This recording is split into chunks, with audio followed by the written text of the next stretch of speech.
এটা একটা ফন্টেকেট home theatre, মানে 2.1 আছে। একটা সাব উফার আছে ভেতরে, স্পিকারই দেওয়া আছে মনে হয়, নাহলে টুইটার কিছু হবে। তো এটার সমস্যা আপনাদের আমি দেখাবো রিপেয়ার হতে। এটা ফন্টেকের ব্লুটুথ প্যানেল আছে, ওপরে ভলিউম সিস্টেম আছে। এটা যখনই অন করছি দেখুন, Power on. Bluetooth mode. দেখুন একটা ঝড়ের মতন আওয়াজ হচ্ছে, ঝড় করে হচ্ছে। উপরে প্যানেল আছে, এখানে কানেকশানের সমস্যা থাকলে হয়, আইসি সমস্যা থাকলে হয়, আর ড্রাই শোল্ডার থাকলে হয়। তো ঠিক আছে, তো সেটাই আমরা আজকে দেখবো যে কেন হচ্ছে এটা। তার জন্য আমাদের এটাকে ওপেন করতে হবে। তো এটা ওপেন করার সিস্টেম হচ্ছে তলায়,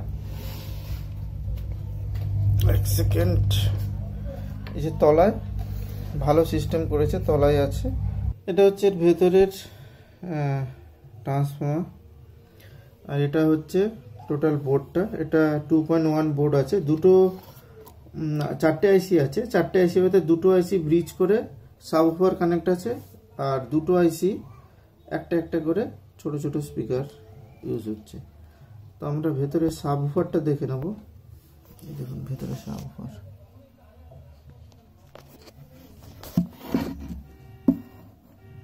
ঠিক আছে। এই সাবউফারটা আপনার হচ্ছে 6 ইঞ্চ 6 ইঞ্চের সাবউফার দেওয়া আছে, তবে ভালো কোয়ালিটির। তো এটা থেকে সারাক্ষণই কিন্তু ওই ঝড়ের মতন আওয়াজই বেরিয়ে যাচ্ছে। এটার সমস্যা হচ্ছে আপনাদের এই দুটো যে ব্রিজ আইসি আছে, এই ব্রিজ আইসি থেকেই হচ্ছে। এখানে আমি সাবউফারের যে স্পিকারের কানেকশান সেটা খুলে দিয়েছি, দিয়ে আমি অন করে দেখছি। তার কারণ ঝড়ের আওয়াজটা, ঝরঝর করে যে আওয়াজটা, সেটা কিন্তু ওই সাবউফার থেকে আসছে। তো আমাকে পার্ট বাই পার্ট টেস্ট করতে হবে, এই জন্য স্পিকারের কানেকশানটা খুলে একবার অন করে দেখবো যে সাউন্ড কি একই আছে না ওরকমই আওয়াজ। Power on. Bluetooth mode.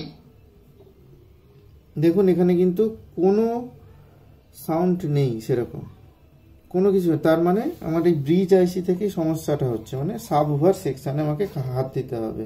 হয় ব্রিজ আইসি থেকে হতে পারে, বা এই অপএম থেকে হতে পারে, 4558 অপএম থেকেও আসতে পারে।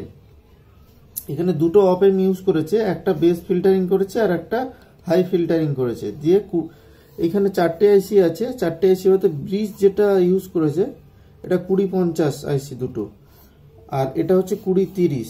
এই দুটো আইসি হচ্ছে 2030। তো এই দুটো থেকে হাই ফ্রিকোয়েন্সি নিয়েছে, হাই মিড, আর এই দুটোতে বেস ফিল্টার করে এটাতে ইনপুট দেওয়া হয়েছে, ঠিক আছে। এবার দেখুন আমি এবারে সাবউফারের কানেক্টরটা যেই কানেক্ট করব,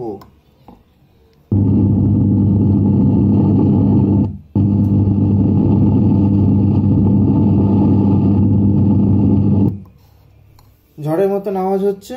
তো এখানে সেই একই কেস, এখানে এই আমাকে 2050 আইসি, এই দুটো যে আছে 2050 আইসি, এই দুটো আমাকে চেঞ্জ করতে হবে, ঠিক আছে। এই দুটো আইসি চেঞ্জ করার পরে যদি সেম সমস্যা থেকে থাকে, এখানে কিন্তু দুটোই একসাথে চেঞ্জ করবেন, একটা একটা করে চেঞ্জ করবেন না, দুটো সেম ভ্যালুর চেঞ্জ করবেন, তবে আউটপুট রেজাল্টটা ভালো হয়।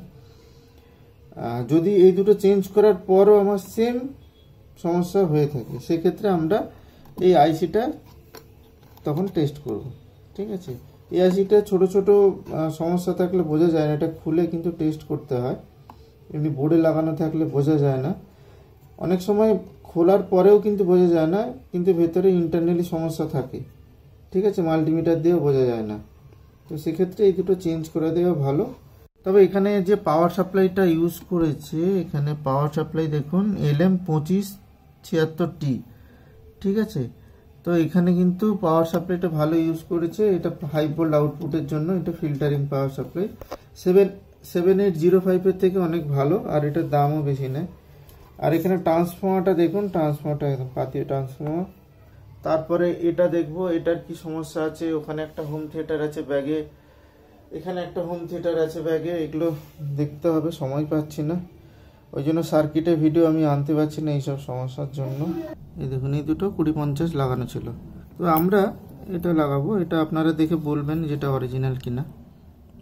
এটা আমরা চেঞ্জ করব, এটা আমি ইউজ করছি, আর এটা কানেক্ট করা ছিল, এই 2050টা, এই দুটো লাগিয়েছি। এরা তো কোনো আইসিতে হিটসিঙ্ক পেস্টই দেয়নি, দেখেছেন? আমি কিন্তু পেস্ট দিয়ে ইউজ করেছি, কারণ এটা প্রপার ওয়েতে একটা কাজ করলে একটা আইসির কিন্তু লংজিভিটি অনেক বেড়ে যায়। আর এটা হচ্ছে ওদের পুরনো আইসিগুলো 2050। তো এখন অন করে দেখাচ্ছি ওরকম আওয়াজ আছে কিনা। বোর্ডটা এখানে রেখে দিই। Power on. Bluetooth mode.